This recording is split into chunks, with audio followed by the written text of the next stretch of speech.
नमस्कार साथियों, मैं वेद प्रकाश गंगवार एक बार फिर आपका स्वागत करता हूं प्रकाश क्लासेस के ऑनलाइन क्लास में। और बगैर किसी देरी के हम लोग पहुंचते हैं अपने टॉपिक पर। हम लोगों ने लेखपाल, सुपर टेट और यूपी पुलिस के लिए देखिए सिलेबस स्टार्ट किया है। कंटिन्यू और फ्री ऑफ कॉस्ट आपको सिलेबस दिया जा रहा है। तो जो साथी पहली बार हमारे चैनल पर आए हैं वो चैनल को सब्सक्राइब करके बेल आइकन दबा लें, और जो लोग रेगुलर पढ़ रहे हैं वो प्लीज़ कृपया करके हमारी रिक्वेस्ट है उनसे कि वीडियो को शेयर अवश्य कर दिया करें, क्योंकि आपके शेयर करने से आपका कोई नुकसान नहीं होगा, लेकिन हो सकता है कुछ नए व्यक्ति और भी जुड़ जाएं जिन्हें इस चीज़ का फ़ायदा मिल जाए। क्योंकि बहुत से बच्चे ऐसे हैं जिनके पास सिलेबस खरीदने के लिए पैसे नहीं है, क्योंकि अन्य बड़े बड़े चैनलों पे आप जाएंगे वहाँ पे आपको पैसा देना पड़ेगा, तब आपको सारी वीडियो मिलेंगी। लेकिन हम आपके लिए फ्री ऑफ कॉस्ट सारी वीडियो अवेलेबल कराने वाले हैं। इसीलिए ऐसे जो साथी जिनके पास सिलेबस खरीदने के लिए पैसे नहीं हैं, तो उन लोगों को भी हमारे चैनल से जोड़िए। ये आपका सहयोग होगा और हमारी तरफ से आप लोगों के लिए इसके लिए बहुत बहुत जो है धन्यवाद रहेगा। हम आपके आभारी रहेंगे। इसलिए प्लीज़ वीडियो को शेयर अवश्य कर दिया करिए।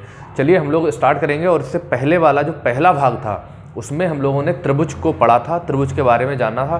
त्रिभुज क्या होता है? त्रिभुज में तीन भुजाएं होती हैं, और त्रिभुज में तीन भुजाएं होती हैं। ए के सामने की भुजा ए कहलाती है। ये हमने बी लिख रखा है यहाँ पे, एक मिनट एक लिखता हूँ। ए के सामने की भुजा ए, बी कोण के सामने की भुजा बी, और सी कोण के सामने की भुजा सी कहलाती है। इस तरह से त्रिभुज की तीनों भुजाएं ए, बी और सी हो जाती हैं। अगर हमें इसका अर्ध परिमाप निकालना है, यस यानी कि यस की वैल्यू निकालनी है, तो ए प्लस बी प्लस सी बटे 2 हो जाएगा, यानी कि तीनों भुजाओं के योग का आधा अर्ध परिमाप कहलाता है। और अगर हमें क्षेत्रफल निकालना है तो क्षेत्रफल बराबर होता है under root S, S minus A, S minus B, यानी कि यस माइनस सी। इस पे आधारित हमने 5-6 क्वेश्चंस भी करवा दिए थे। तो जिन क्वेश्चनों को आप लोग किया करें उन्हें कॉपी पर नोट अवश्य करते रहिए, क्योंकि यहाँ से बाहर कुछ आने वाला नहीं है।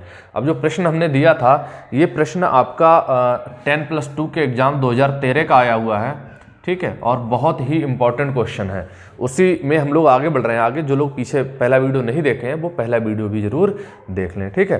देखो, इस समय जो समय है आपका पढ़ने का है। अगर मेहनत कर लेंगे ना तो सफलता आपके कदम चूमेगी, और अगर मेहनत नहीं करेंगे तो बाद में पछताना पड़ेगा कि फिर पछताए क्या, जब चिड़िया चुन गई खेत। भर्ती आएगी और चली जाएगी, कोई मतलब नहीं है।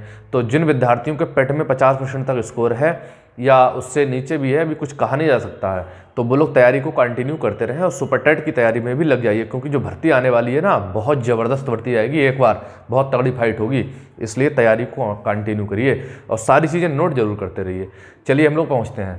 कह रहे हैं एक त्रिभुज की भुजाएं 1/4, 1/6, 1/8 के अनुपात में है। एक त्रिभुज है जिसकी भुजाएं दी गई हैं 1/4, 1/6, 1/8 के अनुपात में, और उसका परिमाप दे दिया है उन्होंने 91 सेंटीमीटर, ठीक है। कह रहे हैं उसकी सबसे लंबी और सबसे छोटी भुजाओं का अंतर हमें बताना है कितना होगा। तो भुजाएं दे दी उन्होंने। त्रिभुज की वो भुजाएं होती हैं ए, बी और सी, ये हमने आपको बताई हैं कि त्रिभुज की भुजाएं जो होती हैं वो ए, बी, सी होती हैं। तो ए, बी, सी का जो अनुपात दिया है उन्होंने दिया है 1/4 अनुपात 1/6 अनुपात 1/8, ये अनुपात दे दिया इन्होंने। अब हम इस अनुपात को, ये बटे में दिया हुआ सीधा सीधा होता तो हम लोग सीधा सीधा कर लेते हैं, लेकिन पहले हम इन्हें सीधी करेंगे, यानी कि अंकों में लेके आएंगे। अभी ये बटे में है, अभी हम इन्हें सीधी संख्याओं में लेके आएंगे। तो वो कैसे लाएंगे? तो देखो, जो बटे वाली संख्याएं होती हैं इनका ले लेते हैं हम लासा।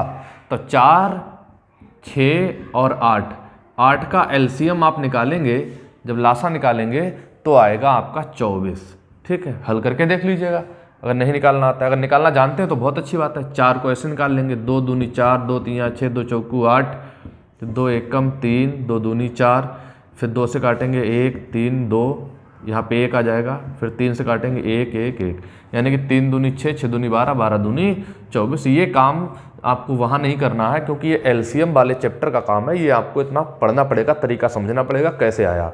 तो इनका एलसीएम जो आ जाएगा वो 24 आ जाएगा, ठीक है। तो एलसीएम से गुणा कर लेंगे हम तीनों में, एलसीएम से गुणा कर लेंगे, ठीक। जब एलसीएम से गुणा करेंगे तो 4 से काटेंगे, देखो 4 छंग 24 यानी कि 6 आ गया, ठीक। 6 से काटेंगे 6 चौक 24 यानी कि 4 एकम 4 आ गया, ठीक है। 8 से काटेंगे 8 तीन 24 यानी कि 3 एकम 3 आ गया। तो हमारी जो भुजाएं आ गई, ए बराबर 3 आ गई, बी बराबर 4 आ गई और सी बराबर आ गई 3, ये अनुपाती आ गया। अब हम देखो इन सबको जोड़ लेंगे, यानी कि जो हमारी ए, वी और सी भुजाएं हैं इन्हें हम जोड़ लेंगे। 6 और 4 10, 10 और 3 कितना हो गया? 13 हो गया। 10 और 3 हो गया 13, और ये 13 होता है हमारा परिमाप। यानी कि परिमाप जो होता है पूरी आकृति की माप होती है, यानी कि तीनों भुजाओं का योग ही परिमाप कहलाता है। ठीक, तो तीनों भुजाओं को हमने जोड़ दिया, 13 आया, और परिमाप ये लिखा है, परिमाप बराबर इन्होंने दे दिया है, परिमाप बराबर होता है a + b + c, यानी कि इन्होंने 91 दे दिया। और देखो हमारा जो परिमाप आया वो 13 आया, 6 4 10 और 3 13। इनका जो परिमाप है वो a + b + c यानी कि 91 है। अगर हम 13 से 91 को काटेंगे, 13 7 91, यानी कि कै गुना आया, 7 गुना आया, यानी कि इनका जो परिमाप है वो हमारे परिमाप से 7 गुना है। तो इस 7 गुना जो आया है यही अनुपाती है, तो इस गुना से अनुपात में गुणा कर लेंगे तो सारी भुजाएं निकल आएंगी। ठीक है, तो चाहे तो हम बहुत शॉर्ट कर सकते हैं। इन्होंने पूछा है कि सबसे लंबी और सबसे छोटी भुजाओं का अंतर कितना है। तो देखो सबसे लंबी भुजा हमारी A है 6 सेंटीमीटर, और यहाँ पे है देखो 3, मतलब अनुपाती वाला, तो ये 6 है ये 3 है, तो सबसे लंबी और सबसे छोटी भुजा का अंतर कितना है, तो वो है 6 - 3 यानी कि 3। 6 में से 3 गया, 3 है। अब कितने गुना है, 7 गुना है, तो 7 से गुणा कर दो, यानी कि 7 तियां 21 सेंटीमीटर। ठीक है, हमारी सबसे लंबी और सबसे छोटी भुजा का जो अंतर है वो है 21 सेंटीमीटर। बहुत अच्छे से समझ गए होंगे। सबसे पहले ABC भुजाएं दी हैं, 1/4, 1/6, 1/8, बटे वाली संख्याओं का लासा ले लेंगे, 24 आएगा, 24 से तीनों में मल्टीप्लाई कर लेंगे, 4 से काटेंगे 6 आएगा, 6 से काटेंगे 4 आएगा, 8 से काटेंगे 3 आएगा, तो 6 4 10 3 13, इन सब का योग 13 हो गया, और यही 13 हमारा कहलाता है परिमाप। कौन सा परिमाप, अनुपाती परिमाप, ये कहलाता है अनुपाती परिमाप, 13 आ गया। जबकि परिमाप वास्तविकता में है कितना, वो है 91, तो अनुपाती परिमाप से परिमाप को काटेंगे तो 7 गुना आया, 7 गुना आ गया। इन्होंने पूछा सबसे लंबी और सबसे छोटी भुजाओं का अंतर कितना है, तो वो है 6 - 3 यानी कि 3। 3 की 7 से गुणा कर लीजिए, तो 7 तियां हो गया 21 सेंटीमीटर। यही हमारा आंसर है। उम्मीद करता हूँ अच्छे से आ गया होगा समझ में, तो इसे नोट कर लीजिए। हम नेक्स्ट क्वेश्चन पे आगे बढ़ते हैं। अगला प्रश्न है, देखिए ये 10+2 एग्जाम 2014-2017 में आया हुआ है। सारे प्रश्न आए हुए रखे जा रहे हैं, कॉन्सेप्ट को क्लियर करते हुए चलिए। देखो जितना नेचुरल तरीके से आप मैथ को पढ़ेंगे ना, उतना ही अच्छे से आएगा। तमाम वीडियो देखेंगे, तमाम टाइप पढ़ेंगे, तमाम तरीके के उनके ऑपरेशन से पढ़ेंगे, यानी कि उनको हल करने के तरीके पढ़ेंगे, तो कन्फ्यूजन में पड़ जाएंगे कि आपको कौन सा बेस्ट लग रहा है। ठीक है, तो नेचुरल तरीके से पढ़ेंगे तो लाइफ टाइम आपको याद रहेगा, कभी भूलने वाली चीज़ नहीं होगी। ठीक है, तो थोड़ा सा ध्यान से देखिएगा। प्रश्न के लिए बहुत अच्छा प्रश्न है, और ऐसा जब भी क्वेश्चन आएगा ना तो 90% बच्चे गलत करेंगे उसे, लेकिन आपको सही करके आना है, क्योंकि आप कॉन्सेप्ट को अच्छे से समझेंगे। तो देखिए प्रश्न के लिए कह रहे हैं, एक त्रिभुजाकार खेत की 3 भुजाओं की लंबाई क्रमशः दे रखी है 15 मीटर, ठीक, 20 मीटर और 25 मीटर। तो जो 15 मीटर दे दी है यही हमारा A हो जाएगा। ठीक है, जो 20 मीटर दे रखी है ये हमारी B हो जाएगी, और जो 25 मीटर दे रखी है ये हमारी C हो जाएगी। यानी कि तीनों भुजाएं आ गई A, B और C, 15, 20 और 25। कह रहे हैं इसमें 5 रुपया प्रति वर्ग मीटर, 5 रुपया प्रति वर्ग मीटर की दर से बीज बोने की लागत क्या होगी। अब आपको क्या निकालना है, समझ में नहीं आ रहा है क्या निकालना है हमारे लिए। इन्होंने तो ये कह दिया कि हमें लागत बताइए, लागत क्या होगी। तो लागत निकलेगी कैसे, उससे पहले हम क्या निकालें, तो आपको ये देखना है। तो यहाँ लिखा है 5 रुपया प्रति वर्ग मीटर, प्रति वर्ग मीटर। वर्ग मीटर का मतलब होता है जो आयत होता है वो तो मीटर में होता है, और जो क्षेत्रफल होता है आपका वो होता है वर्ग मीटर में। यानी कि पहले आपको इसका क्षेत्रफल निकालना पड़ेगा, उसके बाद ही आप इसकी लागत निकाल पाएंगे। तो पहले इसका क्षेत्रफल निकालो।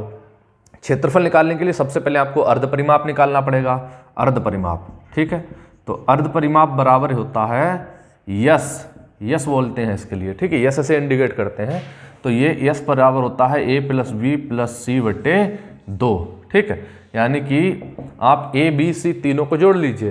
तो देखो जोड़ोगे 15 और 20 35 हो गए, 35 और 20 हो गए 60, यानी कि 60/2, और 2 से काटेंगे तो यस बराबर आ जाएगा 30 मीटर। ठीक है, यानी कि अर्ध परिमाप आपका आ गया 30 मीटर, लेकिन हमें चाहिए है वर्ग मीटर में। वर्ग मीटर का मतलब होता है हमें चाहिए है क्षेत्रफल। तो क्षेत्रफल निकालेंगे तो फार्मूला हम लगाएंगे अपना super formula, S into S minus A into S minus B into S minus C. ये वाला मेथड हम लगा देंगे, बहुत आसानी से हल हो जाएगा। तो देखिए जब भी ये फार्मूला लगाओगे तो यस की वैल्यू है यहाँ पे 30, आपने रख ली 30 गुणा यस माइनस ए, यानी कि 30 माइनस ए का मान है 15, तो 30 में से 15 गया 15 बचा। ठीक है, यस माइनस वी यानी कि 30 माइनस 20, 30 में से 20 गया 10 बचा। यस माइनस सी यानी कि 30 माइनस 25, 30 में से 25 गए 5 बचे। अब आपको क्या करना है, मैंने आपको पिछली वीडियो में भी बताया था, आपको इनकी गुणा नहीं करनी है, आपको करने हैं इसके गुणनखंड। अगर इसके गुणनखंड करेंगे ना, अभाज्य गुणनखंड मतलब छोटी से छोटी संख्या में इसे तोड़ लीजिए। जब छोटी से छोटी संख्या में तोड़ लेंगे तो इनकी गुणा करने में या अंडर रूट से बाहर ले जाने में बहुत आसानी रहेगी। तो देखो 30 के अगर हम गुणनखंड करेंगे तो बनेंगे 5 तियाँ 15 और 15 दूनी 30। ठीक है, 5 तियाँ 15, 15 दूनी 30 हो गया। अब 15 को तोड़ते हैं, 15 को अगर हम तोड़ेंगे तो 5 तियाँ 15 हो गया, 5 गुणा 3 बन गया। 10 को तोड़ेंगे तो हो जाएगा 5 गुणा 2 यानी कि 5 दूनी 10, और 5 के गुणनखंड किए नहीं जा सकते हैं तो 5 को ऐसे ही नोट कर लिया। अब मैंने आपको बताया अंडर रूट के बाहर ले जाना है तो जोड़े बनाइए। तो देखो एक जोड़ा इसका इसके साथ में हो गया, एक जोड़ा कंप्लीट हो गया, तो 1 5 आ गया बाहर, गुणा इस 3 का जोड़ा देखो इस 3 के साथ कंप्लीट है तो ये 3 आ गया बाहर, गुणा इस 2 का जोड़ा इस 2 के साथ कंप्लीट है, देखो तो ये 2 आ गया बाहर। ठीक है, अब देखो क्या रह गया, इस 5 का इस 5 के साथ, देखो इस 5 का इस 5 के साथ, यानी कि 5 आ गया बाहर। ठीक है, अब इनकी कर लेंगे हम गुणा। जब इनकी आप गुणा करोगे तो देखो क्षेत्रफल कितना आ जाएगा, इनकी आप गुणा करिए, गुणा आएगी देखो 5 तियाँ 15, 15 दूनी 30 और 30 पंजे कितने होते हैं, 30 पंजे होते हैं 150 वर्ग मीटर। ये आ गया आपका क्षेत्रफल, यानी कि इस पूरे खेत का जो क्षेत्रफल है वो है 150 वर्ग मीटर। और इन्होंने पूछा क्या है, इन्होंने पूछा है कि उसमें हमें लगाना है बीज बोना है, तो उसकी लागत क्या होगी, और 5 रुपया प्रति वर्ग मीटर के हिसाब से, यानी कि 1 वर्ग मीटर में 5 रुपए, तो 150 वर्ग मीटर में लागत क्या होगी, तो लागत हम लोग निकाल लेंगे। ठीक है, तो लागत क्या आ जाएगी, देखो लागत आपकी आ जाएगी 150 वर्ग मीटर तो है ही है। ठीक है, 150 वर्ग मीटर है और 5 रुपया प्रति वर्ग मीटर के हिसाब से आपकी लागत जानी, तो 150 गुणा 5, 15 पंजे होते हैं 75, 750 रुपये, यही आपका आंसर होगा। यानी कि 750 रुपये उसकी लागत आ जाएगी। यानी कि पहले हमने अर्ध परिमाप निकाला, यानी कि यस की वैल्यू निकाली, फिर हमने क्षेत्रफल निकाला और फिर निकाल दी हमने लागत। तो 3 स्टेप में जाके सवाल कंप्लीट हो गया।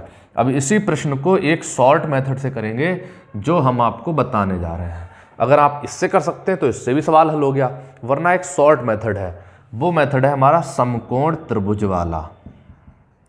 ठीक है, समकोण त्रिभुज वाला। ठीक, समकोण त्रिभुज क्या होता है अभी हम जस्ट इसके बाद समझेंगे। तो देखो 15, 20 और 25, ये देखो 3 से कटेगी, ये 4 से कटेगी और ये 5 से कटेगी, 3, 4, 5 से कट जाएंगी, यानी कि इस त्रिभुज में पाइथागोरस प्रमेय लगाने के बाद मामला फिट हो जाएगा। और कैसे फिट होगा ये अभी इस सवाल के बाद हम समझेंगे। ठीक है, पहले बता दे रहे हैं आपको, समकोण त्रिभुज बनेगा, इन भुजाओं से बनेगा समकोण त्रिभुज, और समकोण त्रिभुज का क्षेत्रफल निकालने का फार्मूला होता है आधार गुणा ऊंचाई बटे 2। अब देखो बड़ी भुजा तो कर्ण होती है, सबसे बड़ी भुजा कर्ण कहलाती है, और शेष दोनों भुजाएं छोटी वाली उनमें से एक आधार हो जाती है और एक हो जाती है ऊंचाई। ठीक है, तो एक आधार हो जाएगी और एक हो जाएगी ऊंचाई, बटे 2 कर देंगे, 2 से काटेंगे 2 दशापन 20 और 15 दशापन हो गया 150 वर्ग मीटर, यानी कि इसका क्षेत्रफल आ गया 150 वर्ग मीटर। और जब क्षेत्रफल आ गया है 150 वर्ग मीटर तो आप लोग लागत आसानी से निकाल लेंगे। तो लागत बराबर हो जाएगी 150 गुणा 5, 15 पाना 75, 750 रुपये। यही आपका आंसर है। अगर समझ में आया हो तो दबा के लाइक ठोकिए और वीडियो को शेयर जरूर करिए। ठीक है, कम से कम 2 ग्रुपों में आपको शेयर करनी है। तो क्षेत्रफल आधार गुणा ऊंचाई बटे 2, 15 गुणा 20 बटे 2, 2 दशापन 20, 15 दशापन हो गया 150।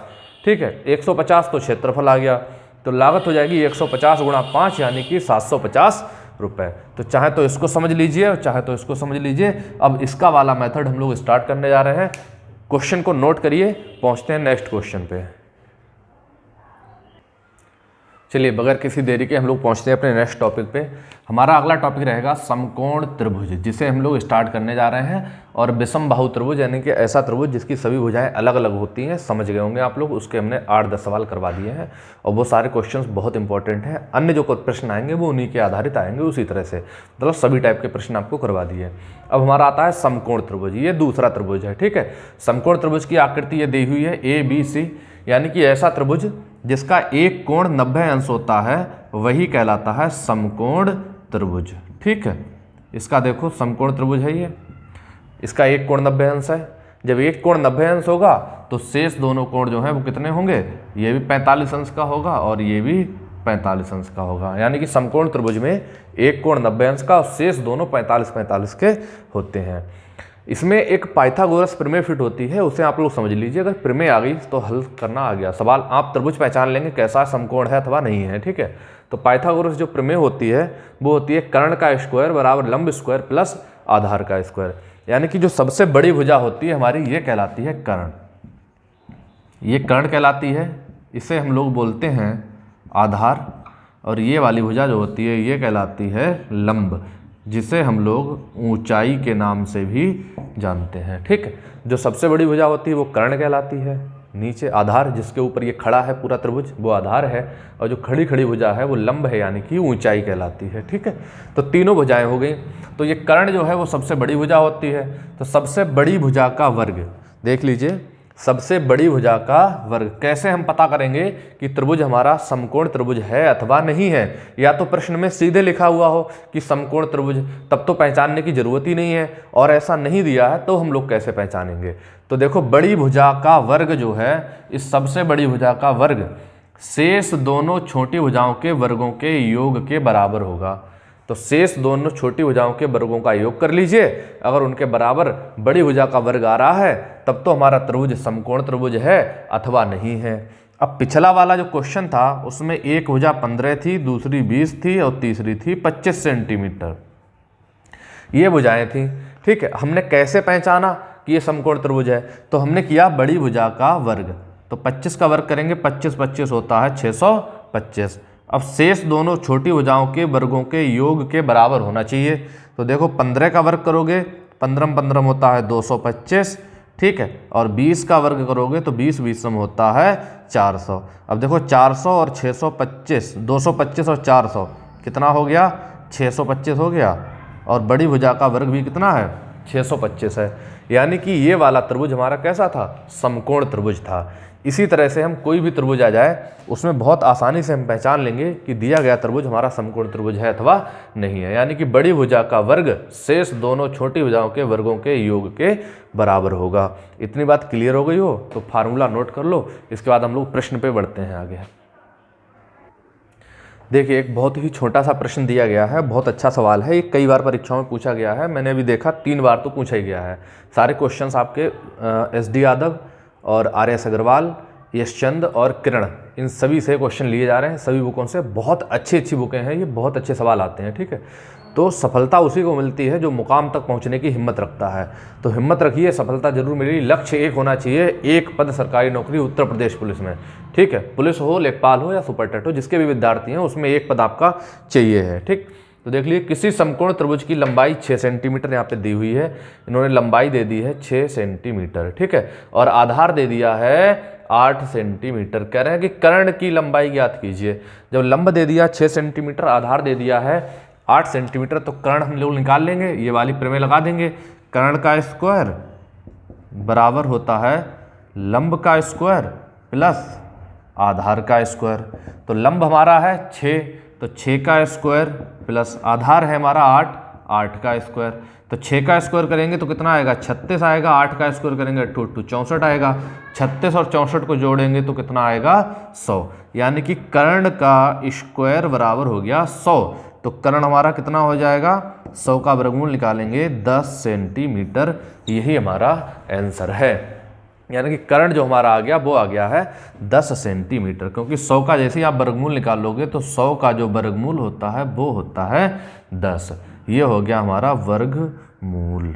तो सभी लोग जानते होंगे 100 का वर्गमूल 10 होता है, यानी कि कर्ण हो गया 10 सेंटीमीटर। और इतना सवाल नंबर ये भी आपको पूरे देगा। एक क्वेश्चन 1 नंबर का है तो 1 नंबर ये भी देगा, एक क्वेश्चन 2.5 नंबर का है तो ये भी 2.5 देगा, इससे तगड़ा सवाल आ गया तो वो भी 2.5 देगा। समझ लोगे तो आप लोग 1 नंबर लेके जाओगे, वरना 1 नंबर पीछे हो जाओगे। तो हिम्मत रखिए, सफलता जरूर मिलेगी। चलिए अगले प्रश्न पर बढ़ते हैं आगे हम लोग। देखिए यहाँ पे 2 प्रश्न नोट कर रखे हैं, जिनमें से एक प्रश्न का जवाब आपको देना है और एक प्रश्न का जवाब मैं आपको दे दूंगा, ठीक है। एक समकोण त्रिभुज का आधार 5 एकक है। एक समकोण त्रिभुज दे दिया है जिसका आधार है 5 एकक। एकक का कोई मतलब नहीं है, एकक का सिर्फ इतना मतलब है कि ये मात्रक की इकाई है, ठीक है। जो भी जैसे मीटर सेंटीमीटर जो भी होता है उसी तरह से मात्रक की इकाई है एकक, यानी कि 5 एकक है।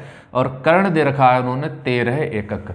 आधार 5 है, कर्ण 1, तो क्षेत्रफल बताइए कितना होगा। समकोण त्रिभुज है और आपको पता है समकोण त्रिभुज का जो क्षेत्रफल निकालने का जो फार्मूला होता है, समकोण त्रिभुज का जो क्षेत्रफल होता है वो होता है आधार, ठीक है, गुणा ऊंचाई बटे 2, ठीक, आधार गुणा ऊंचाई बटे 2। ये सूत्र भी नोट कर लीजिए। समकोण त्रिभुज का क्षेत्रफल निकालने के लिए आधार गुणा ऊंचाई बटे 2, यही फार्मूला आप लोग लगाएंगे समकोण त्रिभुज के क्षेत्रफल में, ठीक है।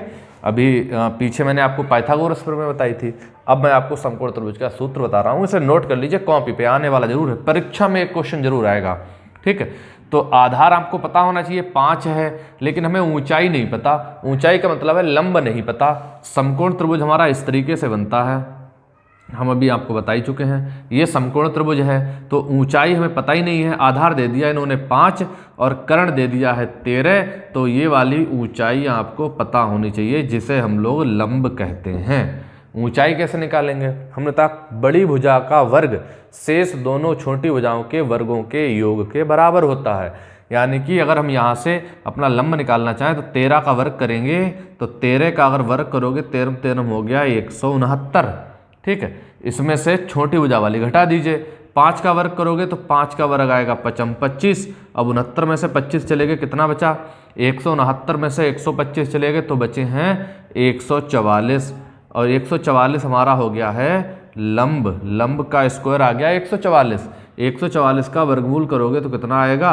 12 सेंटीमीटर, यानी कि लंब जो आ गया वो आ गया है 12 सेंटीमीटर, ठीक है। लंब हमारा 12 सेंटीमीटर आ गया। बड़ी भुजा के वर्ग में से छोटी भुजा का वर्ग घटा दीजिए, तभी आपका लंब निकल आएगा। तो वर्ग 144 है, इसमें से हमने 169 है, 169 में से 25 घटा दिए, 144 बचा, लंब निकल आया 12 सेंटीमीटर। अब लंब आ गया, आधार भी हमें पता है 5 है, तो हम फार्मूला में लगा देंगे आधार गुणा ऊंचाई बटे 2। आधार हमारा 5 है और ऊंचाई है हमारी 12 और बटे 2, 2 छंग 12, 5 छक्का हो गया 30 वर्ग एकक। यही हमारा कहलाएगा त्रिभुज का क्षेत्रफल। समझ गए होंगे आप लोग।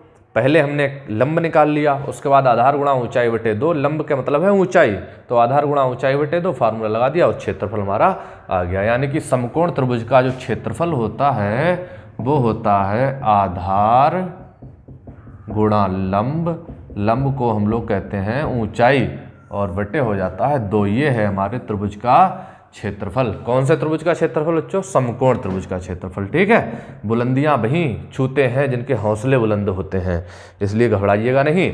समय के अनुसार चलिए, पढ़ाई करते रहिए, मेहनत करते रहिए। ये मत देखिए नोटिफिकेशन, अभी पुलिस का नोटिफिकेशन देखो कल फिर से आ गया है, वो टेंडर का नोटिफिकेशन है, भर्ती का थोड़ी है। अभी टेंडर डालने के लिए उन्होंने और डेट बढ़ा दी आगे। तो मुझे लग रहा है कि फरवरी लास्ट या मार्च के फर्स्ट वीक से कहीं आपके ऑनलाइन आवेदन स्टार्ट होंगे, उसके बाद आपकी परीक्षा होगी। वक्त है भी 3-4 महीने का, ठीक है। तो समझ जाइए, पढ़िए मेहनत के साथ, तैयारी करिए मेहनत के साथ, और इस प्रश्न का आंसर हमें कमेंट बॉक्स में कमेंट करके अवश्य बताइए। हम आपके सभी कमेंट्स का जवाब देते हैं, आपका इसका भी जवाब देंगे। कोई क्यूरी रहे, कोई क्वेश्चन रहे, वो हमें कमेंट करिए। वीडियो को पूरा अवश्य देखिएगा, ठीक है, और वीडियो को शेयर भी कर दीजिएगा। बाकी नेक्स्ट वीडियो में मिलते हैं। जय हिंद दोस्तों।